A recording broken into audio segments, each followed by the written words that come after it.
besoin de toi, maître. Heureuse est la mère qui t'a porté et allaitée. Heureux plutôt ceux qui écoutent la parole de Dieu et qui l'observent.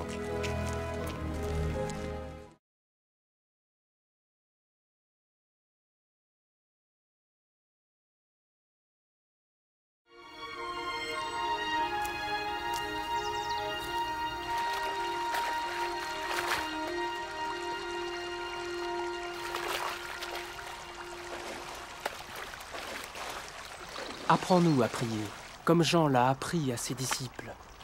Quand vous priez, dites « Notre Père qui es aux cieux, que ton nom soit sanctifié, que ton règne vienne, que ta volonté soit faite sur la terre comme au ciel. Donne-nous chaque jour notre pain quotidien. Pardonne-nous nos offenses, comme nous pardonnons aussi à ceux qui nous ont offensés.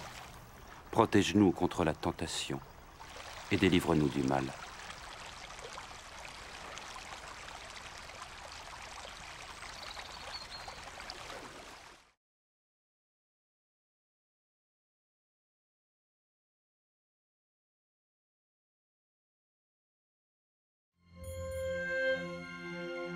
Dans les Saintes Écritures, Dieu déclare que le Messie viendrait pour être le sauveur du monde. La vie de Jésus prouve qu'il est bien celui dont les prophètes avaient parlé. Ésaïe a prophétisé que la Vierge deviendrait enceinte et qu'elle enfanterait un fils. Des siècles plus tard, la naissance de Jésus accomplissait cette prophétie.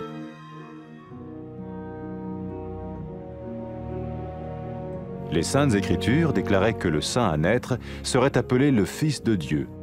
Cela signifiait que Jésus serait le Fils de Dieu au sens spirituel et non au sens physique. Nous le voyons par sa manière de vivre. Il a guéri des malades, il a pardonné leurs péchés, les a ramenés à Dieu et leur a promis une place dans le royaume éternel de Dieu. Il s'est offert lui-même en sacrifice pour le péché à leur place. Puis il est revenu à la vie, victorieux sur la mort selon le plan de Dieu. Jésus a dit « Personne ne me prend la vie, mais je la donne de ma propre volonté. » La vie de Jésus n'a pas seulement accompli les écrits des prophètes, mais elle a aussi confirmé la vérité de la sainte parole de Dieu. Les prophètes avaient écrit « Ta parole, ô mon Dieu, est parfaite, elle dure à toujours. » Jésus lui-même a dit « Le ciel et la terre disparaîtront, tandis que mes paroles ne disparaîtront jamais. » Jésus est venu pour nous donner la vie dans toute sa plénitude. Mais quand l'homme a désobéi à Dieu dans le jardin d'Éden, il a choisi sa propre voie et ses actions l'ont séparé du Créateur.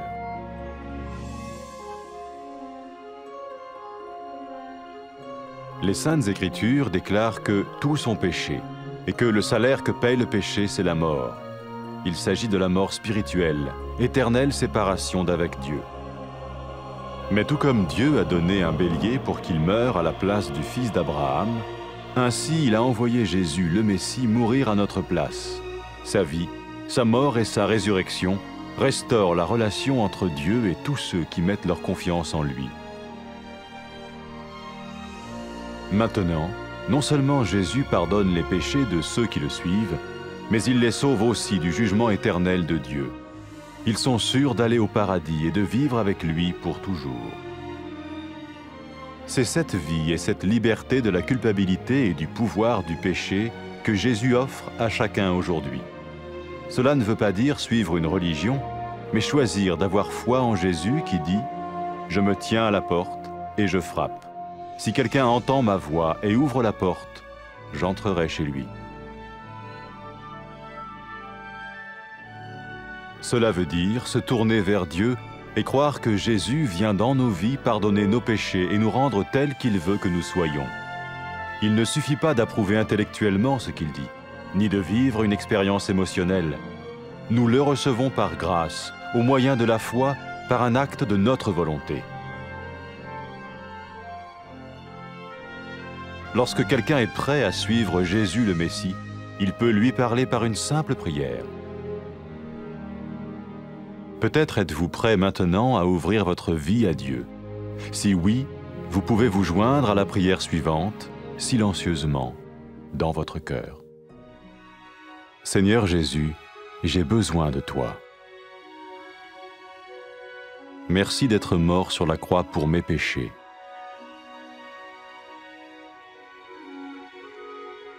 Je confesse mes péchés et je m'en repens.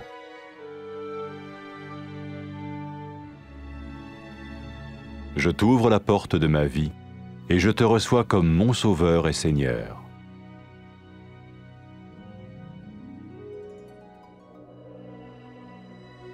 Merci de me pardonner mes péchés et de me donner la vie éternelle.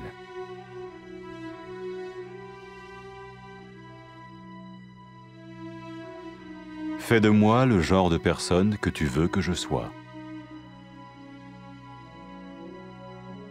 Maintenant que je deviens l'un de ceux qui te suivent. Amen.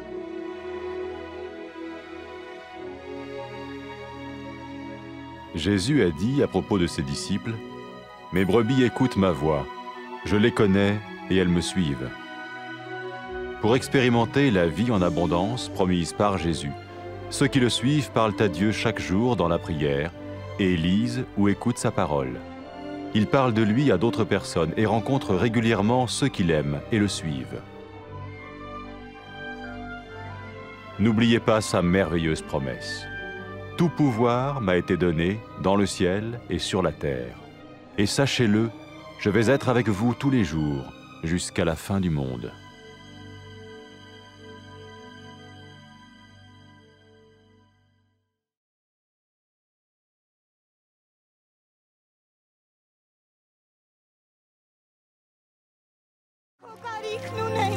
Երանի այդ մորը, որ ծնեց և սնեց քեզ։ Առավել Երանի Աստծո խոսքը լսող ու պահողներին։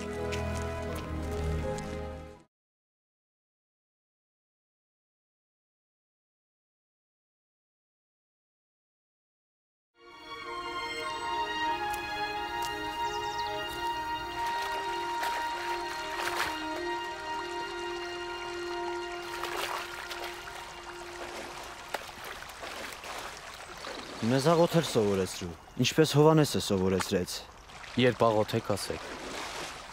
Հայր մեր, որ երկնքում ես, սուրբ լինի քո անունը, քո թագավորությունը գա, քո կամքը լինի երկրի վրա, ինչպես որ երկնքում է, մեր հանապազօրյա հացը տուր մեզ այսօր, ներիր մեր մեղքերը, ինչպես որ մենք ենք ներում մեր դեմ մեղք գործողներին, և մեզ փորձության մի տանի, այլ փրկիր մեզ չարից։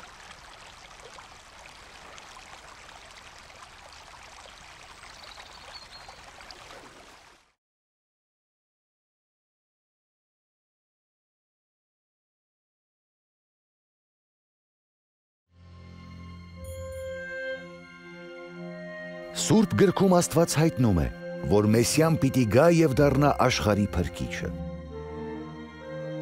Հիսուսի կյանքը վկայում է, որ հենց ինքն է նա, ում մասին կանխասել էին մարգարեները։ Եսային մարգարեացել էր, որ կույսը պիտի հղանա և մի որդի ծնի։ Դարեր անց Հիսուսի ծնունդով կատարվեց այդ մարգարեությունը։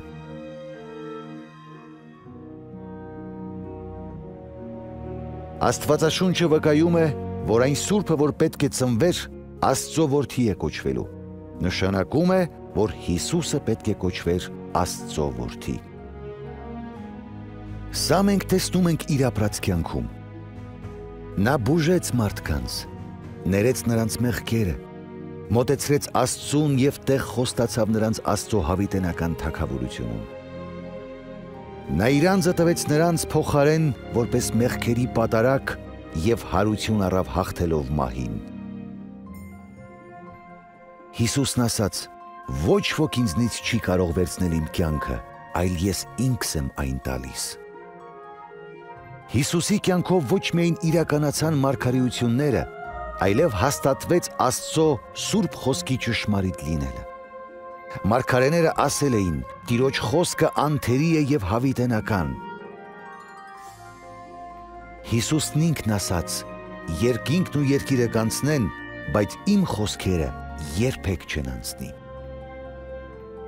Մարդը Եդեմական պարտեզում չհնազանդվեց Աստծուն, Նա ընտրեց իր ուրույն ճանապարհը եւ իր գործերը բաժանեցին իրեն արարչից։ Հիսուսը եկավ մեզ լիառատ կյանք տալու։ Սուրբ Գիրքն ասում է, որ բոլորը մեղք գործեցին եւ մեղքի վարձը մահն է։ Սա նշանակում է հոգևոր մահ, այսինքն հավիտենական բաժանում Աստծուց։ Ինչպես Աստված Աբրահամին խոյ տվեց որդու փոխարեն, այնպես էլ Հիսուսին ուղարկեց մեր փոխարեն մեռնելու համար։ Նրա կյանքը, մահը եւ հարությունը վերականգնեց հարաբերությունը Աստծո եւ բոլոր նրան ապավինողների միջև։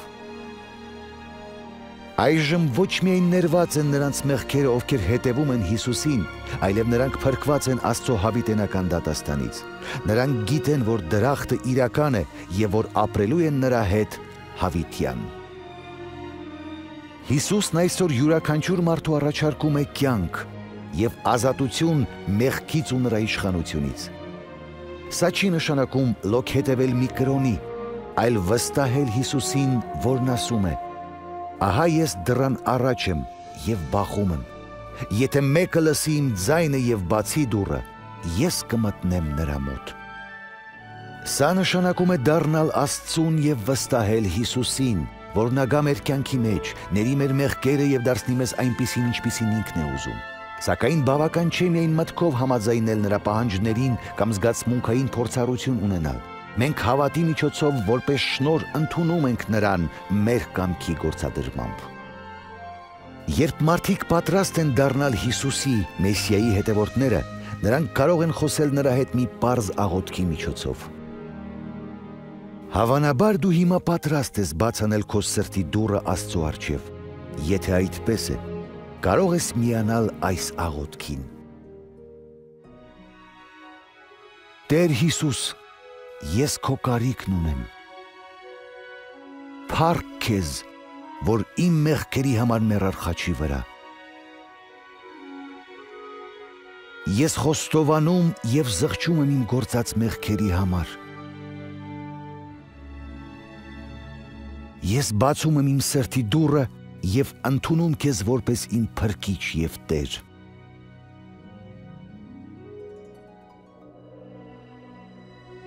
Փառք քեզ, որ ներեցիր իմ մեղքերը եւ հավիտենական կյանք տվեցիր ինձ։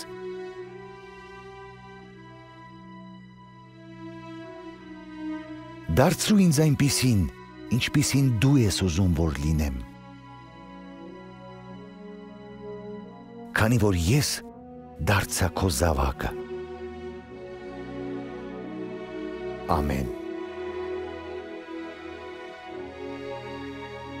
Հիսուսն իր հետևորդների մասին ասաց.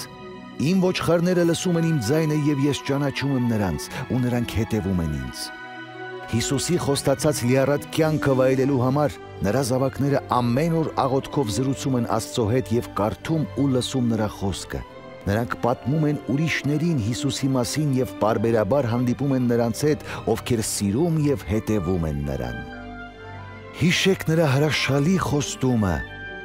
«Ամեն իշխանություն ինձ է տրված երկնքում եւ երկրի վրա, եւ ահա ես ձեզ հետ եմ մինչև աշխարհի վերջը»։